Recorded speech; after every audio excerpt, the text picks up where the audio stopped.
এই বাজেট যদি পূর্ণাঙ্গভাবে বিশ্লেষণ করে তাহলে আমরা দেখতে পাবো এই বাজেটটা মূলত একটা আলটিমেটলি প্রতারণার বাজেটই হয়েছে।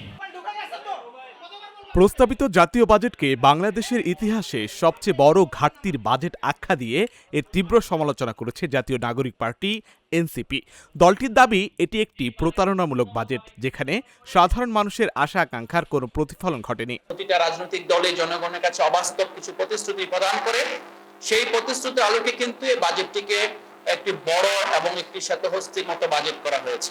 12 জুন রাজধানীতে দলটির অস্থায়ী কার্যালয়ে বাজেট পরবর্তী প্রতিক্রিয়া জানাতে সংবাদ সম্মেলনে একথা বলেন এনসিপির যুগ্ম আহ্বায়ক ডক্টর আতিক মুজাহিদ।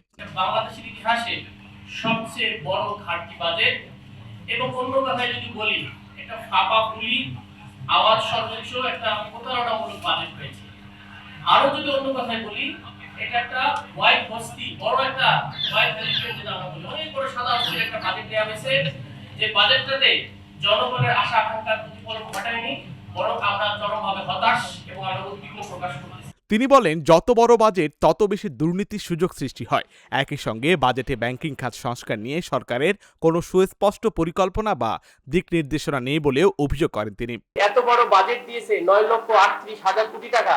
একটা কথা আছে না, যত বড় বাজেট তত বড় নেতাকর্মীদের পকেট ভারী। এটাকে সামনে রেখে করা হয়েছে কিনা সেটা একটা প্রশ্নবোধক। কারণটা হচ্ছে একবারে 18% বাজেট বেড়েছে গত বছরের তুলনায়, এবং যেখানে এরকম একটা ভঙ্গুর অর্থনীতি আমরা উত্তরাধিকার হয়েছি এবং একটা ঋণ নির্ভর অর্থনীতির মাঝে আমরা এরকম একটা কাল্পনিক বাজেট আমরা বাজেটের উচ্চবিলাস জনগণের সাথে এটা একটা অন্যরকম বিষয় ঘটেছে। ডক্টর আতিক মুজাহিদ উৎসে কর বৃদ্ধির তীব্র প্রতিবাদ জানিয়ে বলেন, এ ধরনের কর নীতি সাধারণ মানুষের উপর বাড়তি চাপ সৃষ্টি করবে। সংবাদ সম্মেলনে এনসিপির পক্ষ থেকে জনগণের প্রত্যাশা পূরণে সক্ষম, স্বচ্ছতা ও জবাবদিহি ভিত্তিক একটি বাস্তবমুখী বাজেট প্রণয়নের দাবিও জানানো হয়। বাজেট 9,40,000 কথা আমাদের বাজেট দিয়েছে, আয় হয়েছে আপনারা বলতেছে আমাদের এত টাকা, আসলে আয় হবে 5 লক্ষ কোটি টাকা। সুতরাং আপনি ওভারেজ 4 লক্ষ কোটি টাকা ধরেন যে 45% of the budget you will never have allocation, টাকা আসলে দিতে চায় দিতে পাবেন না। তাহলে আপনি সেই বাজেটটাকে আপনি কি বাজেট বলবো, যেটা প্রথমে বলেছি একটা প্রতারণার শামিল বাজেট, কারণ আপনার আয়ের সাথে আয়ের কোনো সোর্স ক্লিয়ার না।